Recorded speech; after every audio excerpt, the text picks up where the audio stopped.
Welcome to the Academy of Esports podcast. I am your host, James O'Hagan, and in this episode, I get to boil her up once again with Dr. Samantha Blackmon.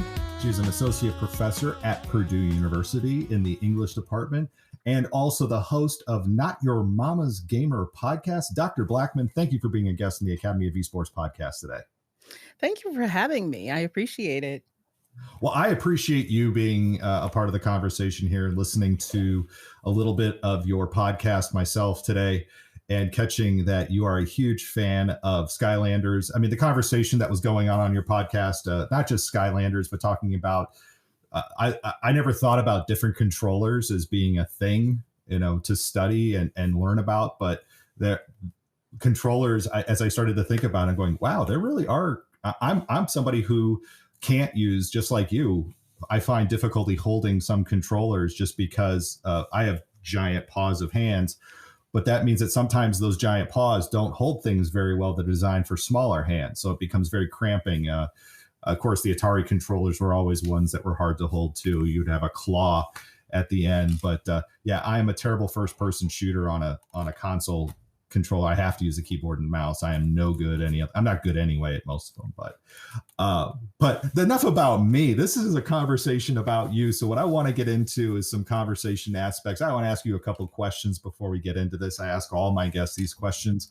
So the first question, so that we can get to know you a little bit better.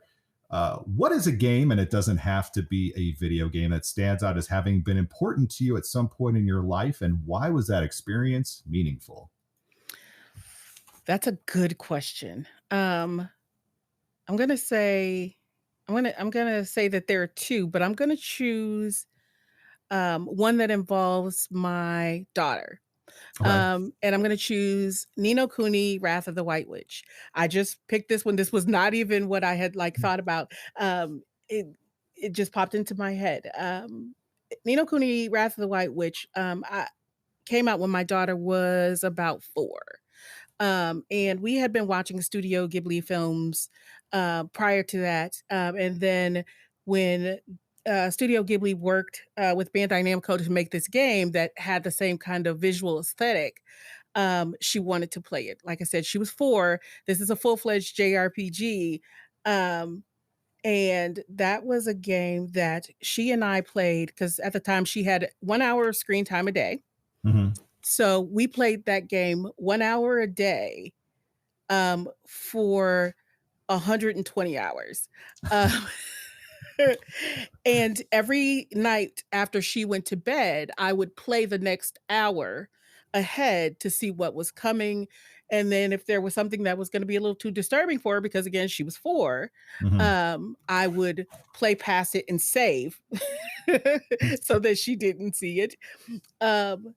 But just having that kind of experience with her, and playing something so in depth and detailed, every day for months, with her was an amazing bonding experience for us, over games. Not that we didn't bond over all other things like you do with your children. But having that kind of be a formative game experience for her was kind of amazing because we were also able to talk about what was going on in the game and talk about how things were created. And my child has always had a kind of an artistic bent. And so she started to create art around it. And then I had to break out my sewing machine and start making costumes from the game for her. But I would say it's probably that one. I think there's not enough, attention paid to the connection that parents can have with their children through video games, because I think a lot of times, even though I'm 46 years old, I grew up playing video games. Even people from my generation just think, well, those games are not for me. And it's like, what? Didn't you live in the 80s and 90s? We were playing these things all the time. Yeah. And I gotta say, my children inspired me to play a game called Undertale. And that became my favorite game of all time. The story, the music, the artwork, the fact that you don't have to kill anything to win the game. It changed my entire perspective. And my kids were the ones my son was wearing a Sans costume for Halloween. And I'm like, why does he look like a homeless skeleton? Like what's going on here? And my children had to explain to me, and they introduced me to the story. So I agree with you that these connections that we make with kids through our games are so powerful. Yeah, absolutely. Absolutely. Well, now your superpower may be this. I don't know. That you play ahead. You can see into the future, so to protect your child for the next week, or maybe not. What's one? It could be totally eccentric, or maybe it's quite traditional. But what's your superpower? That thing you do better than most people, or what do you wish you could do? So that's a good one. I would almost say, um, to say to talk would be just ridiculous. But I think that one thing that I tend to be pretty good at is getting people to um, understand things that they might otherwise be resistant to, not accept and agree with, but getting them to understand things that they might not otherwise agree with through video games, right? Mm, Because video games, they broach a number of different topics that may be sensitive, right? But if we can play through them with that kind of buffer between reality and the fictionalized worlds that we interact with when we play video games, that mhm. kind of gives us a safe space to kind of have some very real discussions. And I think that for me, that's kind of a thing that one I enjoy doing, and I after all these years of doing it, maybe I'm pretty good at it. So maybe that's my superpower.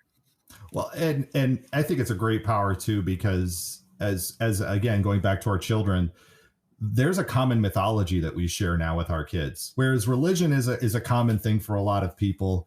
Mhm. It doesn't necessarily always put a picture in somebody's mind. But if I say Mario, if I say Pac-Man, if I say Link from Legend of Zelda, Yeah. those are very real, concrete things that spans generations now. Mhm. So I think that superpower is a fantastic superpower, being able to again make connections of people through games, right? All right. I love this. I always love this one. All right. Third question. Name that song. Whenever it hits your speakers, whether you sing it well or sing it terribly, or you're singing in your head, what are you singing along to? Okay, there's some weird ones. Okay, okay, one. Yeah, you got to pick one.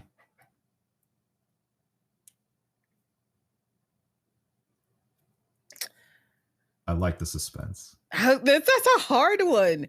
Um, okay, it's gonna sound very strange.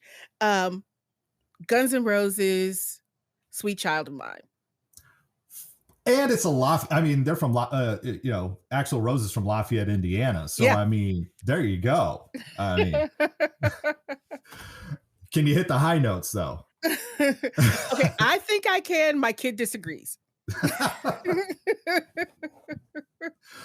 Fantastic choice. Fantastic choice. I love that one. Again, I do sing along to that one if I hear it, and I don't sing it well. So you'll never hear me karaoke that one though. I've got my karaoke list. But all right, now we're getting into some of the meat of the conversation about specifically around the work that you do around games.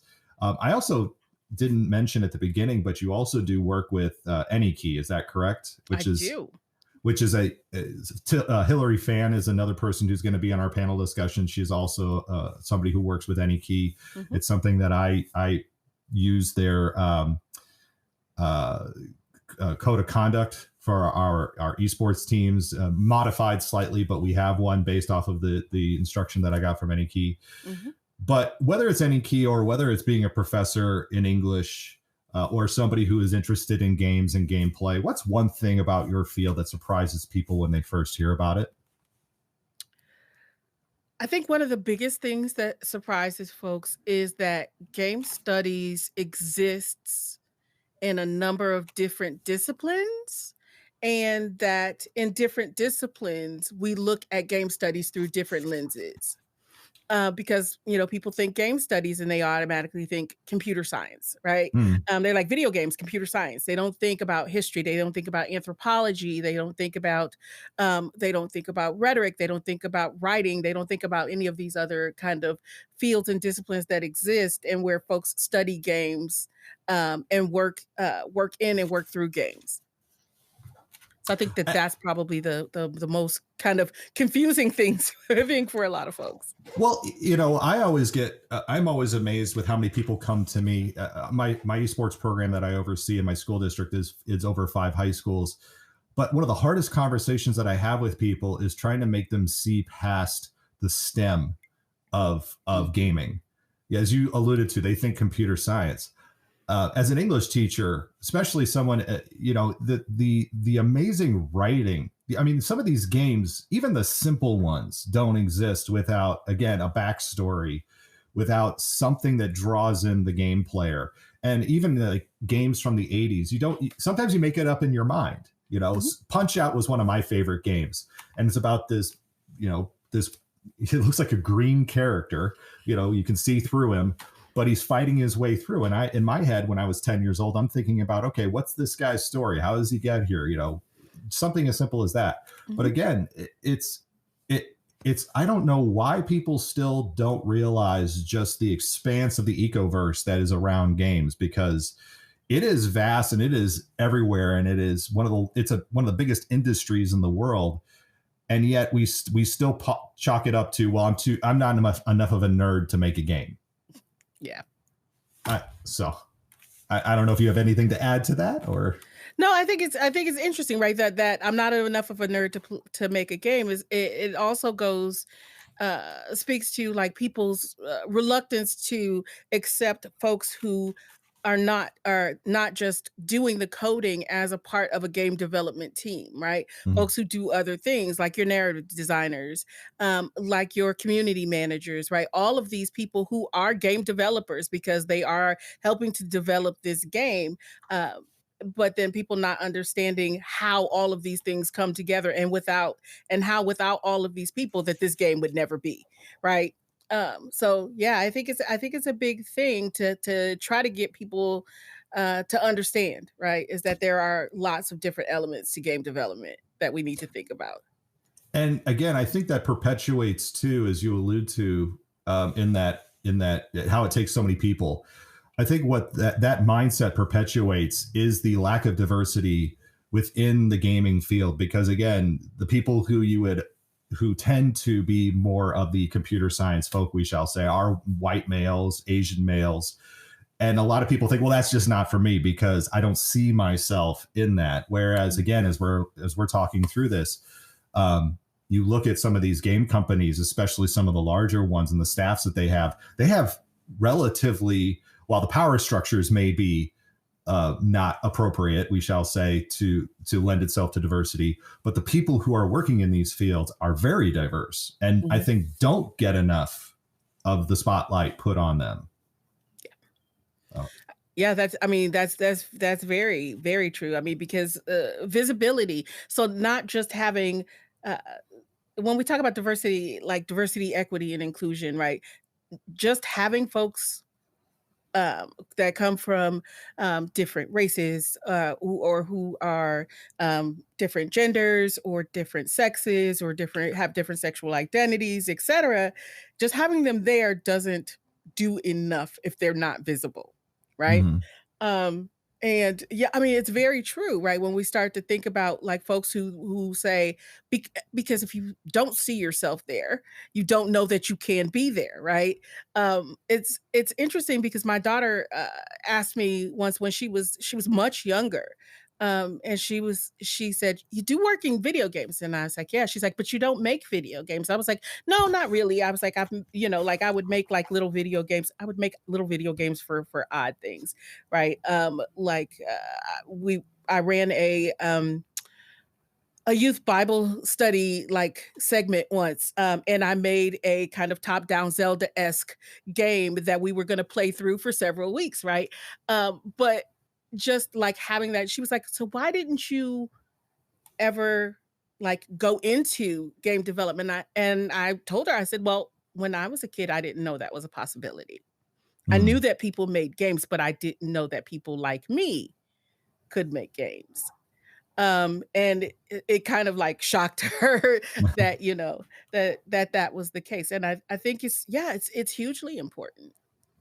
Well, to dovetail off of that point, then what should we be doing right now to make diversity, equity, inclusion, and I will add in accessibility, because Hmm. I think accessibility sometimes gets a lot left out of the DEI Oh yeah. conversation. Again, even as I listened to you on your podcast episode talking about how you have trouble just holding certain controllers Mhm. because of the size of them. How do we make those things the status quo then in gaming, in your opinion? So I let me start by saying I think that there have been huge strides in accessibility made in the last several years, right? And I think that again, having lots of different faces and voices at a table does a lot for that. Um, eh, to let people know that there are folks who look like them, who are present in these spaces, to make these spaces conducive to these folks, uh, like their presence in those spaces, I think is really important, right? Making these safer spaces for a variety of different folks, especially marginalized folks, right? When we start thinking about things like accessibility, I mean, when you talk about having folks at the table who have a variety of different disabilities and having them um, able to like chime in about what's needed in those spaces. Mm. Yeah, I talk a lot about controllers, and one of the other women, Victoria Brager, on the podcast. She's a graduate student. She's doing her dissertation on controllers. Um, but I need I very wish I'd known that my dissertation would have been done if I could have done my dissertation on controllers. I'm still all but dissertation. I need to get it done. But please go on. Sorry, I didn't mean to interrupt. No, that's fine, right? But like I have a number of different issues that exist like with my hands and like digital dexterity and such that that makes it necessary for me to have certain kinds of controllers. Like I can't use a regular Xbox controller to play many kinds of video games because I'm not able to click sticks on controllers. There are certain other controllers I can't use a Switch Pro controller because it makes me hyperextend my thumbs, and then my thumbs get stuck, which is not very fun. Um, but like all of these other kinds of things, and even things that we don't think about a lot, because recently I started playing Horizon Forbidden West, and one of Mm. the things that I noticed immediately upon starting the game in the accessibility options um, was something that I needed but didn't know that I needed. I have tinnitus in one of my ears, so I have this horrible ringing that will exist sometimes in my ears, and it can be exacerbated by hearing sounds that are of the same tone and frequency as the tinnitus that I experience. Huh. And they have added as an accessibility option in that game the ability to turn those sounds off.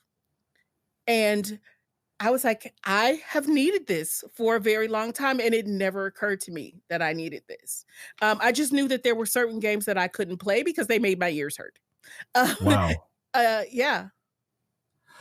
And I know another one, The Last of Us was another one that I think people in who, for a variety of reasons, found that they took accessibility seriously in Yeah. designing that game. Like it wasn't an add-on. It wasn't something that they figured out later.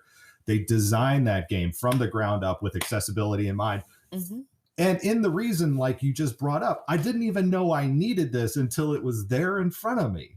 Like that's, you know, it must make you feel again that again when we talk about accessibility, DEI, people think race, they think gender.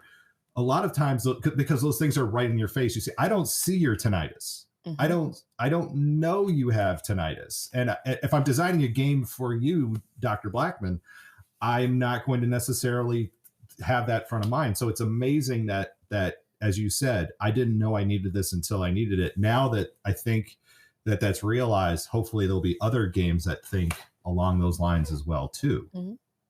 So, but to transition a little bit in this too, because I think that this question, and this is a question that nobody in all my years of doing the podcast has ever really approached or tried, but I'm really curious to hear your answer to this one. What is a commonly held but inaccurate belief about video games in the general public that you disagree with? I think that probably one of the things that I run up against both personally and professionally is the thought that video games are the realm of children. Mm-hmm. And that video games are not suitable for serious analysis or serious study. In a number of different ways, and we see this manifest in a number of different ways. As an academic, 20 odd years into doing game studies, and having, I think, kind of made a bit of a name for myself in game studies, I still get people who kind of scoff when they hear that I do game studies. Um, and then, the notion of like my quote unquote, and you get scare quotes, your work, right? Because when your work involves playing video games, that's kind of a barrier for some folks when they start thinking about serious scholarship. And then when you start thinking about just going to the store to buy video games, right? The assumption is automatically that I am there to buy something for my child and not for myself. Yeah. And, it's funny you bring that up too about not having it be part of serious study, because one of the pillars of my podcast is to honor the importance of play in all of its forms. And when I talk to people about play, in fact, I was talking to a former student of mine. I'm so proud. This young lady, she is 19 years old. She's starting off as a teacher's aide right now. She's going to college. She wants to be a teacher. And we had lunch today and we talked about because she was talking to me about how she loves math and she wants to be a math teacher. I said, that's great. I said, when I was at Purdue, the way I learned how to do my math studies was they taught us how to do base 8 math. So because we do everything in base 10, 1, 2, 3, 4, 5, 6, 7, 8, 9. I said, now take out the 8 and the 9, and now you got to learn how to add and subtract and multiply and divide, so on and so forth. Well, what you just brought up is something that's really interesting to me. We had science methods classes, social studies methods classes, music methods classes, art methods. We didn't ever have a study on how to play games. Like, think about that. You're even if it's, let's just say, yes, games are for more than children. But as an educator, I never even had a class on how to just teach how to, or understand just how important games are. And again, we as educators, many of my colleagues love to use taking away recess time as a punishment, when really that is the time when that kid who's being punished probably needs recess the most. Yeah. They need that socialization. They need that outlet. Or else you're just penning in a monster that's just going to grow bigger and bigger throughout the day. They may take that punishment the first time, but eventually that punishment wears off. So I think you bring a good point, is that we do not, across the board, beyond elementary school, middle school, high school, we do not honor importance of play nearly enough as we should. Yeah. It's absolutely true. It's absolutely true. Well, I mean, not only is play a very kind of fundamental and natural way to learn any number of different things, especially things like how to socialize and socialization, but also, I mean, like very basic things like language acquisition is all rooted in play. And we don't teach children how to play. I mean, they already know how to play, but we don't teach them how to play for different reasons, and with different intent. And I think that is often because, again, play is not seen as being a serious thing, and we don't teach educators how to play. And I would say in my previous life, before I went back to grad school, I was an elementary school teacher, and play was a huge thing for me in my classroom. right?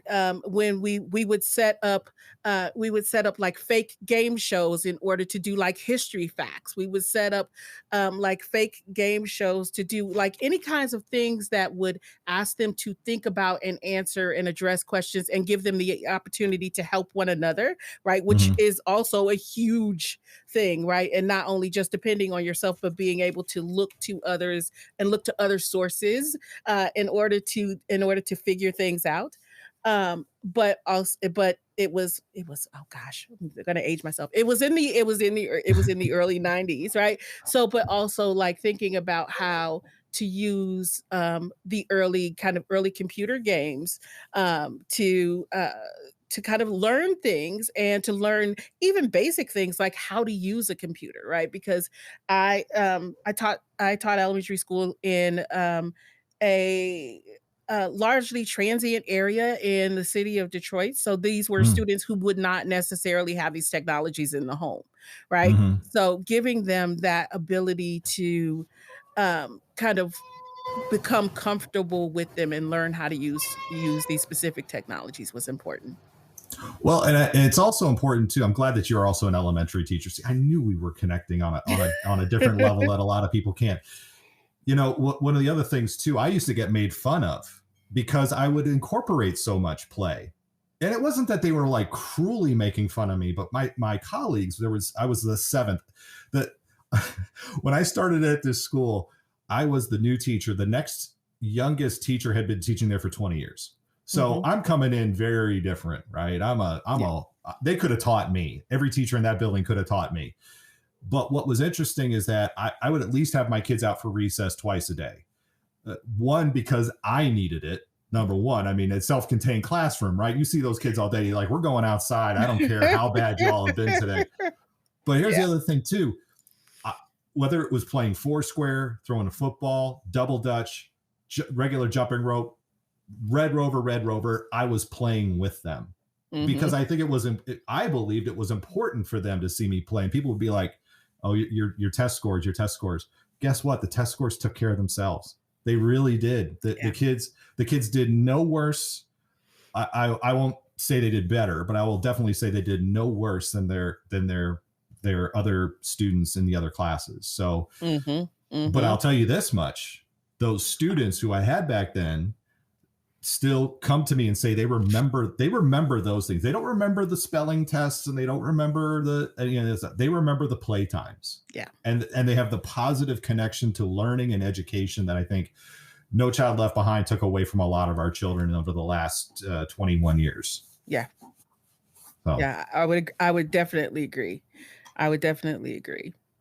do you see that? Do you see that in again? Now we're talking about kids who have grown up in a No Child Left Behind era Mhm. and are now in college. Do you see that maybe with some of your students where they've become so conditioned to grades and the test and the assignments that they've lost the joy of learning? Yeah. It's always pretty interesting when I get students who come into my classroom for like the very first time, right? Into my classes for the very first time, and they don't know what to expect. Hmm. Right? They're like, "Okay, it's a video game class, so what are we gonna do?" And I'm like, "Okay, so here's what we're gonna do." So I get students, like, kind of all along the spectrum. People who have an idea that this is gonna be kind of a mixed thing, that we're gonna do some gaming, we're gonna do some reading, we're gonna do some other things. Or I get students who come in and they're like, "All we're gonna do is play video games," because they don't understand that, again, that this is a serious area of study. Or we have students who are like, what do you mean we're going to play video games? Right. So being able to kind of talk to them about a balance, right? And one of the interesting things that I learned probably 10 years ago or so. While what I would do was we would have class, and then we would like break things down.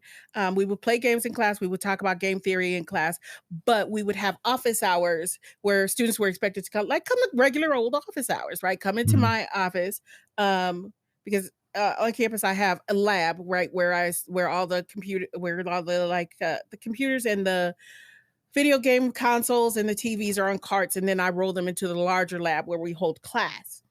Um, but what I noticed was that uh, on days when we were playing games in class, as I Mhm. like walked around and students were in like pods, right, around a console and playing the game, that they would be having conversations that extended what we were talking about in class while they were playing games, right? Mhm. So I was like, this is probably more important than any lecture that I'm doing.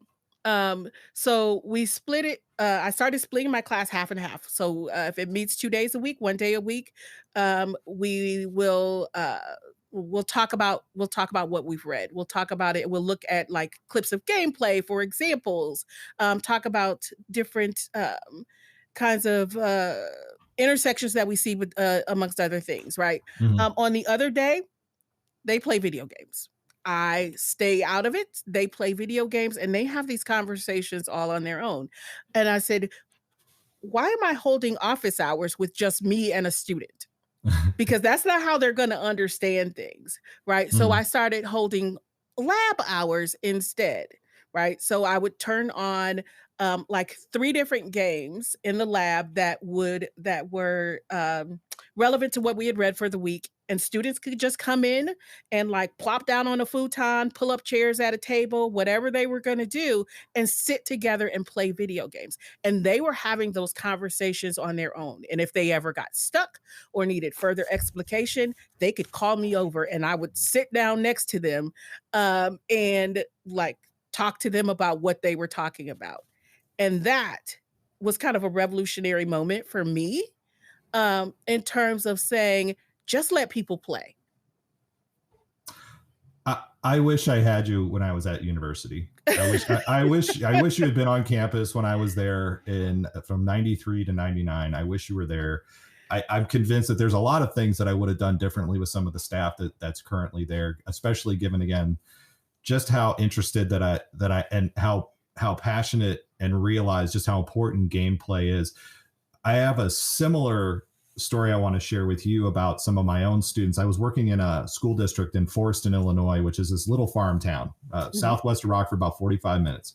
And they wanted me to come out and help with a one-to-one deployment of iPads. Cool. All right. No big, I can help with that. Again, this is a farm community. There's not a Starbucks. There's not a McDonald's. There's not a Walmart. You got to drive 45 minutes to go get your groceries, all that. Um, when they said, okay, what are we doing with the iPads? I said, I'm not locking them down. I said, I'm going to make sure that they've got some basic apps, but I said, they'll have access to the app store. They'll have access to social media. We want to try to teach them responsible use of social media, how to use YouTube in the classroom, blah, blah, blah.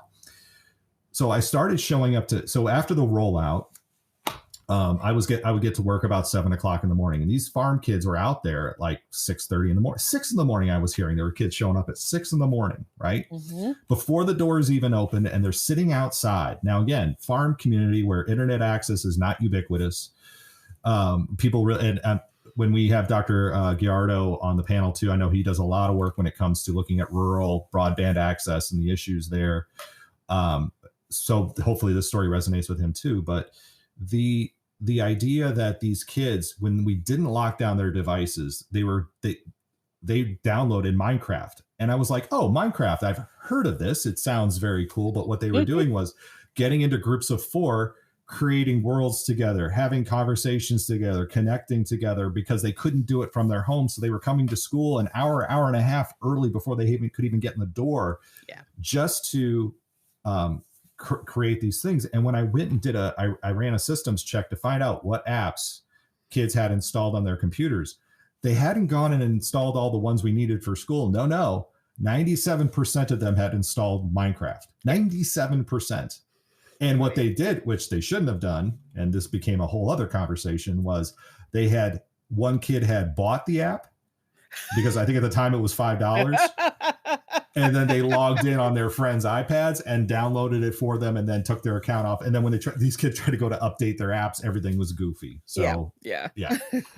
So I get what you're saying. See that? And again, you're saying this isn't just kids. These are adults who are also having these deep, rich conversations. based in gaming. What are some of the games that you use in your class? I use just about everything, to be perfectly honest. The funny thing is that you mentioned Minecraft, and I always have an open Minecraft server for my students.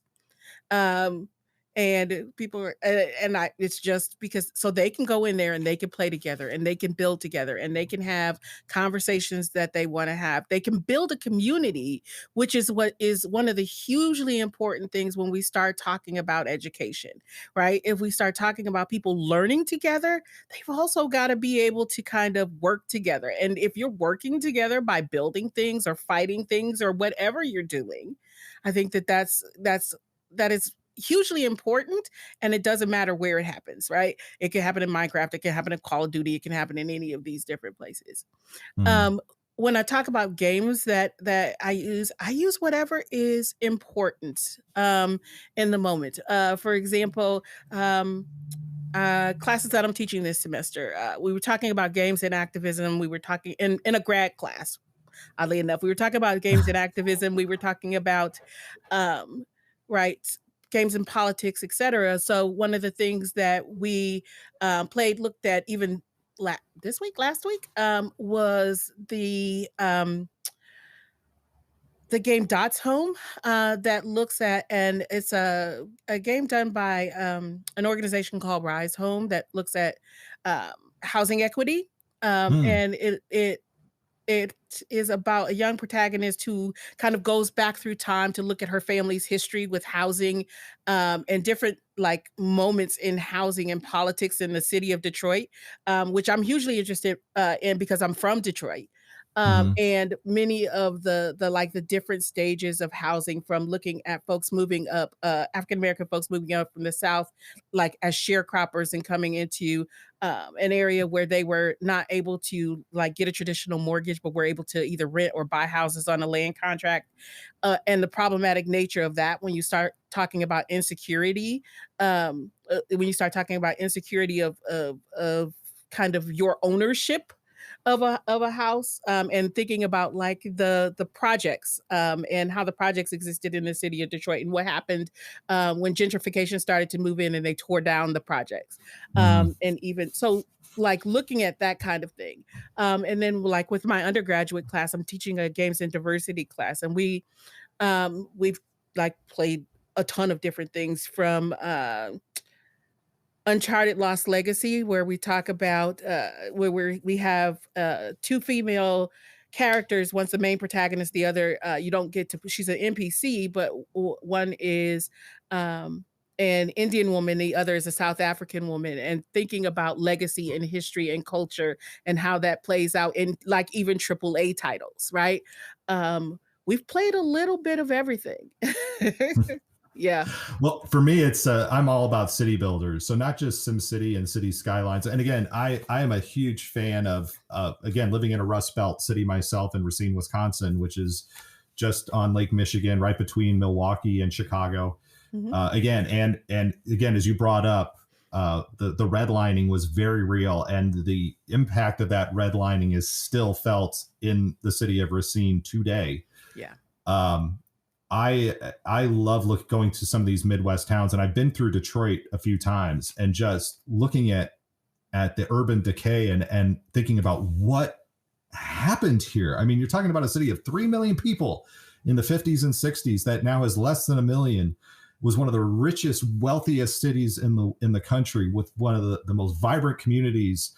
Not especially. I mean, when you consider just Motown and the impact that has made on the world, Mhm. but everything that happened there, and again, to use these city builders to go in and try to fix or simulate some of these problems, and to simulate the flight that can happen. I mean, even in city skylines, as you start to build other sections of town, you start to see population shift, and who is shifting to those populations, and what do those, the affordability and the availability of those homes.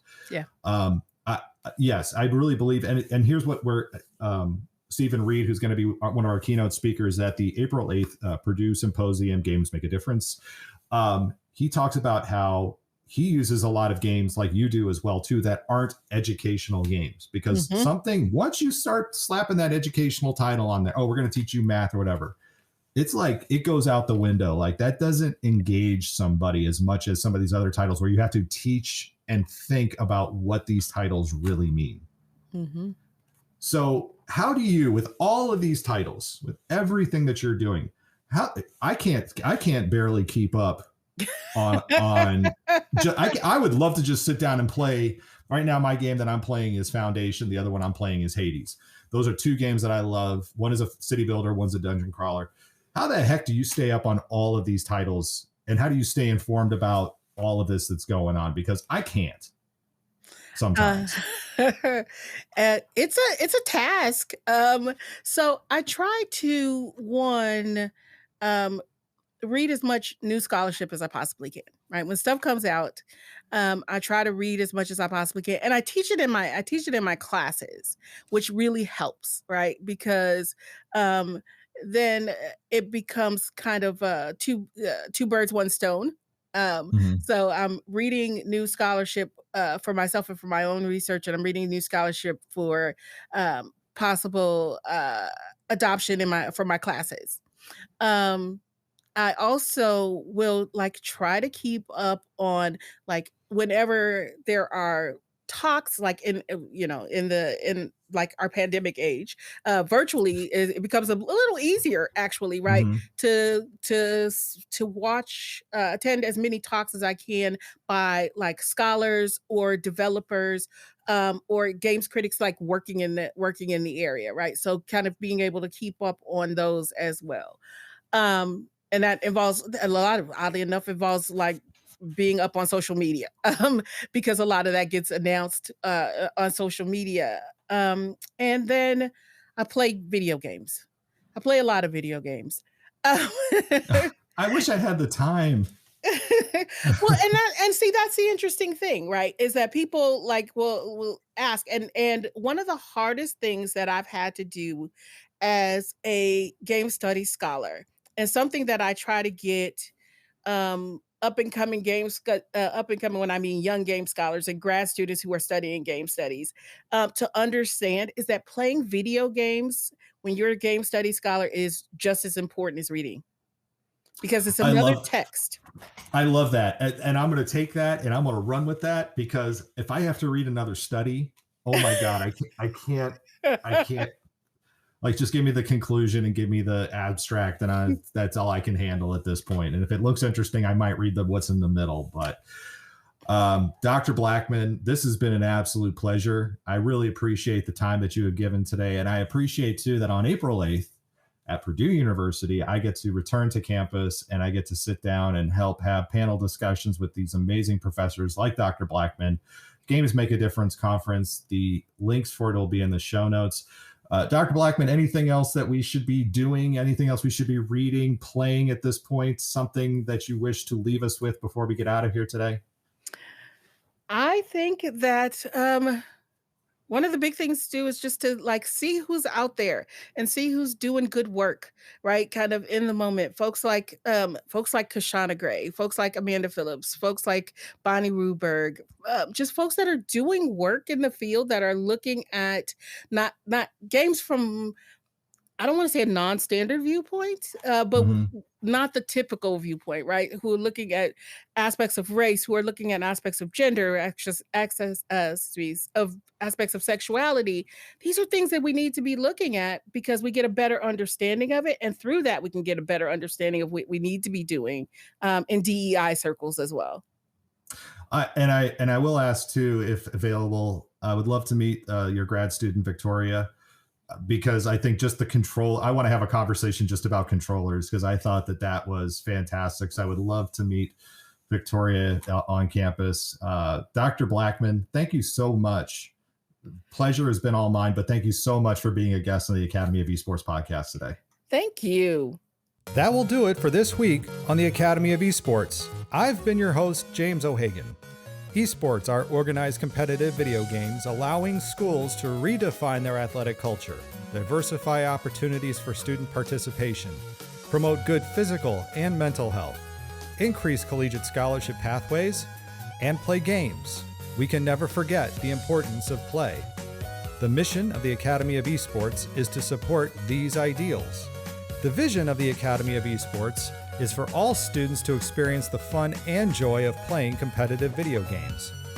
You may follow me on Twitter at Jim O'Hagan. That's at JimOhhagan,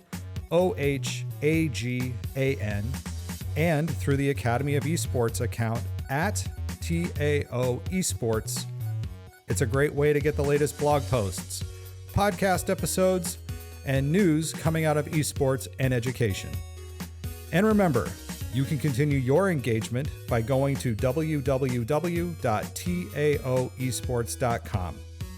You can also connect through Facebook at www.facebook.com/TAO Esports. Thanks again for listening, and I look forward to our time again next week.